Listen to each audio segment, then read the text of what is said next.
I think with Blake, you see what you get. Like, she's just such a charismatic, fun, genuine human. And so she brought that to Lily's character. Like, I can't tell you how many times I laughed on screen, but she also makes me laugh off screen. She's such a nice, funny person. And I feel like someone called her a crown straightener. And I can't describe that, her in a better way. Like, she's such a girl's girl and just wants the best for everyone around her. You say, yes, I did, and then, but it turns out that you're just trying to manipulate me, and then that will make things make sense. And the button thing you came up with, which I don't know what would happen if you would have thought of that. Yeah, I find that we apologize for asking for what we want a lot. I find myself like, I'm so sorry, thank you so much. You don't have to do that, but women are, seem perceived as being demanding. I want to take you back to the moment I first started questioning what was really happening behind the scenes involving Blake Lively, Ryan Reynolds, and a lawsuit known publicly as the Vanzan filing. At the time, I said something that a lot of people didn't want to hear. This lawsuit didn't look like a normal legal case. And now, looking back at the court filings, responses, and public documents, that opinion hasn't changed. According to court records and legal responses, the Vanzan lawsuit wasn't built around direct factual allegations tied to Justin Baldoni, the film itself, or any specific misconduct. Instead, the complaint focused heavily on marketing concerns, reputation protection, and internal business relationships. That detail matters, because when a lawsuit avoids naming a direct defendant and avoids detailed factual accusations, it stops looking like a traditional case and starts looking more like a legal tool. In New York, there is a legal mechanism called pre-action discovery, which allows a party to file a case without immediately naming a defendant and without notifying certain individuals in advance. This rule can legally allow subpoenas to be issued before those affected by them even know it's happening. According to 56.1 Statement of Facts and Responses filed in court, it is undisputed that the Vanzan lawsuit was filed on October 1st. Subpoenas were issued shortly afterward. No traditional defendant was initially named. Discovery requests were made before formal legal issues were joined. Those facts are not disputed in the filings. What is disputed is the interpretation of why this process was used. Critics of the filing have argued that this lawsuit wasn't about justice. It was about access. Access to communications, access to devices, access to materials that could not be handed over without legal force. Court filings acknowledge that subpoenas allowed document categories to be requested. The disagreement in court is not whether subpoenas existed, but whether the lawsuit was strictly necessary to obtain those materials. Publicly, Blake Lively's legal team denied that this process was used to avoid notification requirements or to quietly obtain information. At the time, the narrative presented to the public was that this was a standard legal tool being used appropriately. But according to the court filings themselves, the lawsuit did create a legal pathway that allowed discovery to move forward without early objections. That's not illegal, but it is powerful. And power, when used quietly, always raises questions. In my commentary and analysis, what stands out most is not what is denied, but what is left undisputed. The structure of this filing changed the balance of control. It changed who knew what. It changed who could object and when. And when media outlets later began publishing articles that referenced private communications, that raised even more questions. Not just about media, but about how those materials may have been obtained in the first place. To be clear, this is analysis, not a legal declaration. These are interpretations based on filings, court responses, and public reporting, not final judicial conclusions. But one thing is clear from the record. This lawsuit did not look like a normal lawsuit. It looked like a mechanism. And that mechanism changed everything. Once the legal door was opened, the real story shifted away from the lawsuit itself and toward what the lawsuit made possible. According to court filings and responses in the case connected to Blake Lively, Ryan Reynolds, and the Vanzan action, subpoenas weren't just symbolic. They created a legal structure that allowed specific categories of documents to be requested. This is where things started getting serious, because the focus wasn't just papers or contracts. It was phones. It was messages. It was private communications. In court filings, it's acknowledged that document requests were made that included communications and materials that could not simply be handed over without legal process. And that matters because without a subpoena or court order, an employer or a third party usually can't legally turn over private data found on an employee's device. This is why critics of the Vanzan lawsuit say the case may have functioned more like a key than a courtroom battle, a key to unlock doors that were otherwise closed. And then came the media. The New York Times published an article that contained private text messages and internal communications. These messages were described in filings as being consistent with what had been sought through the legal discovery process. What makes this controversial, at least in public discussion, is not simply that the article existed, but the timeline, because in court filings, it is acknowledged that certain materials have been obtained through legal process before those messages appeared in public reporting. Now, here's the important part. The legal teams involved have disputed the interpretation of this. They do not dispute that subpoenas existed. They do not fully dispute the timeline of filings. What they dispute is how those materials were used, who shared them, and why. In legal language, this shows up as partial admissions. Facts are admitted. Motives are denied. Implications are rejected. But let's talk about logic. If a lawsuit creates legal access to documents, and subpoenas authorize requests for those documents, and media outlets later publish the content of similar documents, it naturally raises one key question. How did the media get them? Nobody in court filings explicitly admits that materials were handed to reporters, but nobody fully closes that door either. Instead, what we get is a pattern: denials of intent, not denials of process. And that difference matters. Then there's the issue of jurisdiction. New York law played a major role in all of this. According to court filings, using New York allowed the case to move forward without early notification to people who might otherwise object. If the case had been filed in California, different rules would have applied. More notice, more objections, more resistance.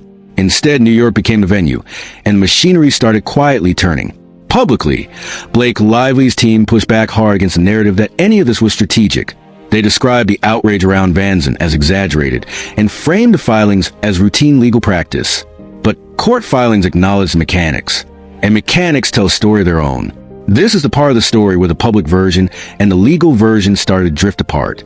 Because when something can't be denied in court, it often gets reframed for the public. Not false, just softened, less about strategy, more about procedure. But procedure, when used with precision, becomes strategy. And that's why this wasn't just about documents. It was about narrative control. Who sees what when they see it, and how they're told to feel about it. This wasn't a courtroom fight anymore. It was an information war. And this was only the beginning. By the time the case reached the stage of depositions and sworn testimony, the story had changed shape. It was no longer just about filing subpoenas or legal maneuvering. It was about credibility. According to deposition transcripts and court-referenced testimony, multiple individuals gave accounts of same events, and those accounts did not always align. That's where things became complicated. One of the central disputes involved what Blake Lively said she experienced versus what other witnesses said they saw. And in a courtroom, those differences matter, because courts don't just look at what someone claims happened. They look at what can be confirmed, what can be corroborated, what can be independently verified. At the center of these contradictions was Justin Baldoni, and the disputes over alleged content that was shown on set. According to testimony referenced in court responses, a key issue was whether a certain video described by Blake Lively was the same one seen by another witness. That witness, Angie Janetti, allegedly testified that she had seen a video shown by Jamie Heath. What's important here is not gossip. It's how courts treat inconsistency. In the legal filings, it's acknowledged that there is disagreement over whether the video shown to Janetti was the same material described by Lively. That matters because if two people describe the same event and their descriptions don't match clearly, the court takes notice. Defense filings pointed to that gap. The filings did not deny that something was shown, but challenged the clarity of what exactly it was. And here's the key point. No court ruling has conclusively declared these accounts to be definitively proven or disproven as of the time of the filings. What we're seeing instead is a battle of narratives under oath. Then there's the issue of workplace reporting. According to court responses, it is undisputed that Blake Lively did not formally contact human resources at Sony or at the studio responsible for production regarding certain complaints. This matters because in workplace law, formal reporting creates a paper trail. It triggers obligations. It activates compliance requirements. The response from her legal team does not dispute that HR was not contacted. What they dispute is the interpretation of what that means. Her side argued that protected activity does not necessarily require specific words or formal labels. The other side argued that formal reporting, especially when making serious claims, is a standard expectation. This is where legal strategy becomes visible. One side frames the absence of formal reports as irrelevant. The other frames it as evidence of inconsistency. Neither side agrees, and the court has to weigh that. Then there's the issue of public perception. According to filings, Justin Baldoni made public statements that some interpreted as supportive of Blake Lively. For example, an interview published by Entertainment Tonight included Baldoni saying that Lively would be a strong directing choice. Her legal team disputed that this could be fairly characterized as a compliment, arguing that the public context made it more complicated. That tells you something important. In this case, even positive-sounding statements are being reinterpreted through the lens of conflict. That's a sign of how fractured trust had become. On top of that, there was a major claim involving viral videos and media pushback. One high-profile example involved journalist Kirsty Flaw, whose resurfaced interview of Blake Lively became widely shared online. The claim was that this was part of a coordinated smear effort. But according to filings, it is undisputed that no direct evidence was presented proving coordination between the defendants and the reporter. That weakens a key part of the narrative, because when a claim about coordination lacks proof, courts become cautious. This is a part of the story where everything starts to slow down, not because nothing is happening, but because the weight of proof starts to matter more than the drama. Each side begins to rely less on emotion and more on sworn testimony, documents, and contradictions. This is no longer about stories. This is about what a judge can rely on. And once these cracks appeared, the case moved into its most fragile state. When narratives collapse, by the time the case reached its most critical phase, the story had shifted again, and this time, it wasn't about subpoenas or depositions. It was about evidence, damages, and whether the central narrative could survive legal reality. According to court filings and publicly available motions, one of the largest claims in the case involved financial damages reportedly valued in the hundreds of millions of dollars. That number alone is enough to change how a court views everything. Because when that kind of money is on the table, the legal threshold becomes higher, much higher. A court doesn't just ask, was this unfair?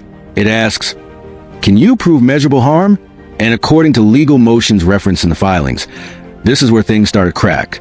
Critics of Blake Lively's claims have pointed out that contract language may limit how damages can be calculated. That matters because courts don't award damages based on feelings. They award based on contracts, statutes, and provable loss. In the filings, there is careful wording that avoids fully committing to the number publicly discussed. That's usually a sign of legal uncertainty. Then comes the smear campaign claim. At the heart of the allegations was the idea that Justin Baldoni and entities connected to him coordinated a media narrative designed to damage Lively's reputation. That's a serious claim. But in law, seriousness means nothing without proof. According to responses reviewed by commentators, the claim shifted over time. At first, it was suggested that negative media pieces were directly planted. Later, the framing softened. By the time of the later filings, the argument appeared to change into something more indirect. That positive coverage of Baldoni and supporters may have created algorithmic side effects that negatively impacted Lively. This is where the argument began to lose traction. Algorithms are not intent. Amplification is not orchestration. Correlation is not conspiracy. Legal filings do not show direct evidence of intentional coordination with independent creators who posted negative content about Lively. That matters, because in court, a smear campaign requires evidence of planning, coordination, and execution. Not vibes, not coincidence, not public reaction. Then we get to the most revealing detail. In one unredacted communication associated with WME, language allegedly suggested that Lively had been brilliantly choreographing events. That phrasing matters, because it flips the direction of the narrative. Instead of victim of a campaign, it leans toward architect of strategy. This wasn't a final court finding, but it was a piece of the puzzle that became part of the public record. And once it entered the filings, it couldn't be unseen. The final issue comes down to trust. Courts don't decide based on who is louder. They decide based on who is consistent, who contradicts themselves, who admits and disputes in the same breath, who changes framing when facts become inconvenient. The overall structure of the case began to weaken under its own weight, because the more documents were filed, the more testimony was given, the more responses were entered, the harder it became to maintain a clean, simple narrative. This wasn't a slam dunk smear case anymore. It was a patchwork of claims that required a jury or judge to fill in too many gaps. And courts don't like gaps. They like evidence. They like clarity. They like proof. At this stage, the public story and the legal story were no longer the same story. In the court of public opinion, emotional narratives can win. In a courtroom, facts win. And according to commentary based on the filings, the facts began leaning in one direction, not toward chaos, not toward conspiracy, but toward strategy, toward calculated decisions, toward media framing, toward legal mechanics used aggressively. This is why this case matters. Not because of celebrity, not because of fame, but because it shows how powerful legal tools can shape public perception, and how quickly that perception collapses when the paper trail starts talking back. In the end, this wasn't just a lawsuit. It was a stress test of narrative versus evidence. And evidence doesn't care who you are. It just exists. As the courtroom battles wound on, the story moved beyond filings, depositions, and alleged media manipulation. The focus shifted to the aftermath, how the public, the media, and the industry perceive the unfolding drama. This stage of the case, according to court filings and public commentary, highlights the broader lessons in how Hollywood operates when high-profile names, legal power, and media attention intersect. Even after months of filings, motions, and subpoenas, one thing became clear. Legal maneuvers often look very different in the courtroom than they do in the public eye. Court documents show that mechanisms like pre-action discovery and strategic venue selection, e.g., filing in New York, provided tools for obtaining information quietly and efficiently. Yet to the public, these legal moves often appear confusing or worse, conspiratorial. This gap between courtroom procedure and public narrative is a key takeaway.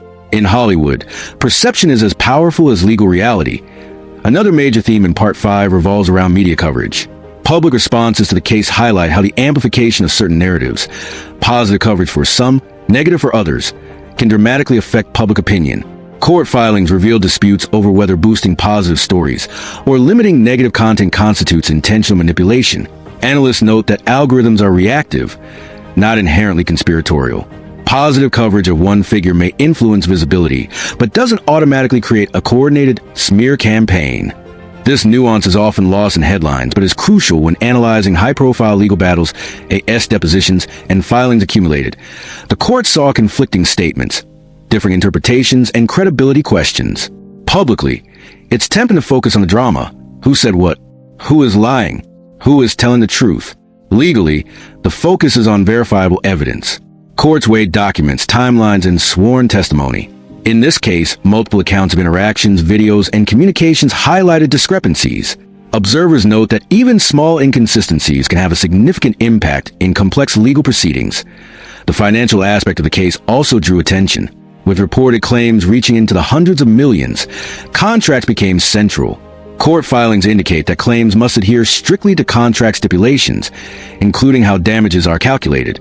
Public discussion often emphasizes large numbers, but the law requires clear, provable links between action and harm. This part of the case serves as a reminder. High numbers don't guarantee success in court. Documentation and enforceable clauses matter far more than media narratives. Transparency matters.